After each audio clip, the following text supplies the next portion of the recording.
আসসালামু আলাইকুম সুপ্রিয় বন্ধুরা, আশা করি সবাই ভালো আছেন। আমিও ভালো আছি আপনাদের দয়ায়। কৃষি ও কৃষকের পাশে থেকে সবসময় সেবা করে যেতে চাই। তো বন্ধুরা, এই যে বর্ষাকালীন সময়ে আমরা পটল চাষাবাদ করি, পটল চাষাবাদ করতে গিয়ে আমরা কি কি সমস্যার সম্মুখীন হতে পারি সে বিষয়ে কিন্তু আজকের ভিডিওটা। তো এখানে কিন্তু আমার পাশে দাঁড়িয়ে আছে আমার প্রাণপ্রিয় কৃষক ভাই। আমি এনার সাথে মত বিনিময় করব এবং আপনারা যেন ধৈর্য সহকারে শুনতে পারেন যে বর্ষাকালীন সময়ে পটল চাষাবাদে আমাদের করণীয় কি, তাহলে কিন্তু অবশ্যই উপকৃত হবেন। তো চলুন আমরা প্রাণপ্রিয় কৃষক ভাইয়ের সাথে কথা বলি। আসসালামু আলাইকুম। ওয়ালাইকুম আসসালাম। কেমন আছেন আপনি? জি আলহামদুলিল্লাহ ভাই। তো আপনি এখানে কত বিঘা মাটিতে পটল চাষাবাদ করতেছেন? এখানে আমার 1.5 বিঘা মাটি আছে। তো আমি মাঝে মধ্যে দেখতে পাচ্ছি যে এই যে পটলের আগাগুলো এইরকম পচে পচে যাচ্ছে অথবা জায়গায় জায়গায় কালো হয়েছে। জি, তো এর জন্য আপনি কি করতেছেন? এর জন্য আপনার পসারির ম্যানকোজেব দিতে হবে। তো ম্যানকোজেব আপনি দিচ্ছেন? জি, ছাইনিল। তো ম্যানকোজেবের পাশাপাশি আর কিছু দিচ্ছেন ওর কিনা? সাথে পোকার ওষুধ দিচ্ছি। কি ওষুধ দিচ্ছেন?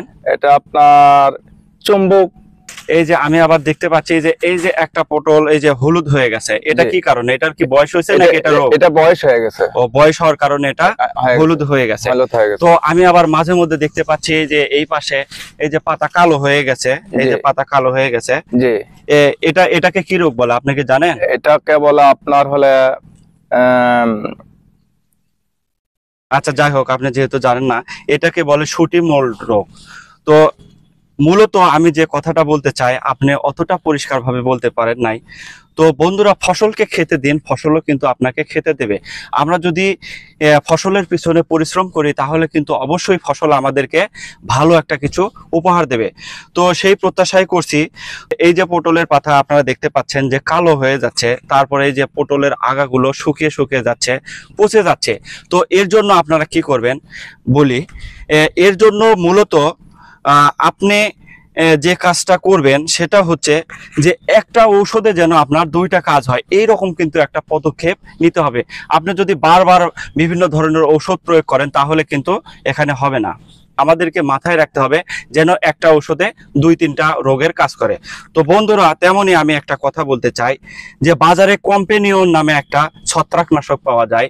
এই ছত্রাকনাশকটা 2 গ্রাম প্রতি লিটার পানিতে মিশিয়ে 5 থেকে 7 দিন পর পর আমরা যদি পটল খেতে স্প্রে করি তাহলে কিন্তু এই রোগটা হবে না। আর যদি আক্রমণ বেশি হয়ে থাকে, আমার পাতাগুলো কালো বেশি হয়ে যায় অথবা এই রকম দেখা যাচ্ছে যে আগাগুলো পচে পচে যাচ্ছে, তখন আমরা কি করব, এই কম্পেনিয়নের সাথে ফোর্স নামক একটা ছত্রাকনাশক পাওয়া যায় হেক্সাকোনাজল গ্রুপের। এই ফোর্স নামক ছত্রাকনাশক 1 মিলি প্রতি লিটার পানিতে মিশিয়ে যদি এই কম্পেনিয়নের সাথে একত্রে স্প্রে করেন তাহলে কিন্তু অবশ্যই ভালো রেজাল্ট পাবেন। 5 থেকে 7 দিন পর পর অবশ্যই স্প্রে করতে হবে। আর একটা কাজ করতে পারেন, এই যে 5 থেকে 7 দিন পর পর আপনাদেরকে স্প্রে করতে বললাম, এটা স্প্রে করবেন। আজকে আপনি ফোর্স এবং কম্পেনিয়ন একসাথে স্প্রে করলেন, যদি আবার 2 দিন পরে কপার অক্সিক্লোরাইড নামে একটা ছত্রাকনাশক পাওয়া যায়, 2 দিন পরে আবার এই কপার অক্সিক্লোরাইড 2 গ্রাম প্রতি লিটার পানিতে মিশিয়ে স্প্রে করবেন। আবার 5 দিন পরে কি করবেন, এই যে কম্পেনিয়ন এবং ফোর্স এটা স্প্রে করবেন।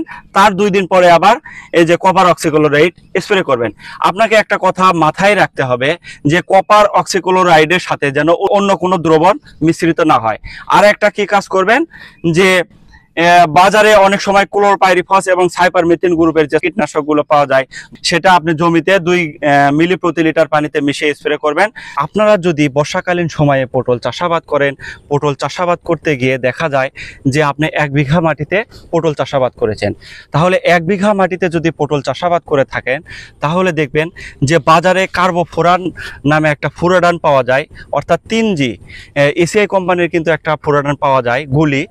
আপনি যদি এটা 3 থেকে 4 কেজি প্রতি বিঘায় গাছের গোড়ায় প্রয়োগ করেন, জমিতে রস থাকা অবস্থায় যদি প্রয়োগ করেন তাহলে কিন্তু আপনার গাছের গোড়া পচে যাবে না। তার কারণ হচ্ছে কি, গাছের গোড়ায় অনেক সময় কেঁচো বসবাস করে। কেঁচো বসবাস করার ফলে হয় কি, মাটিটা আলগা করে দেয়।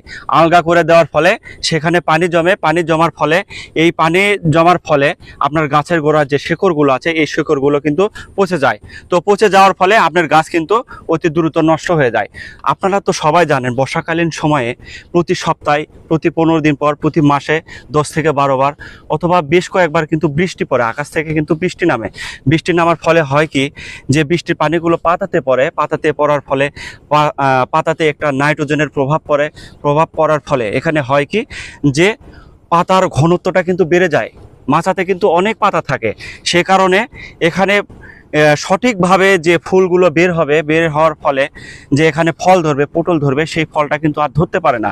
তাহলে আমাদেরকে কি করতে হবে, অবশ্যই যে আমাদের বয়স্ক পাতাগুলো আছে এই পাতাগুলো ছাঁটাই করতে হবে, জমি থেকে অপসারণ করতে হবে। অপসারণ করার ফলে অনেক পটল ধরেছে। আসুন আমরা সবাই পটলের বয়স্ক পাতাটা ছাঁটাই করে ফেলি। তো বর্ষাকালীন সময়ে পটল চাষাবাদ করতে গিয়ে আরো আপনাকে লক্ষ্য করতে হবে যে আমাদের জমিতে যেন কোনোভাবেই পানি না জমে।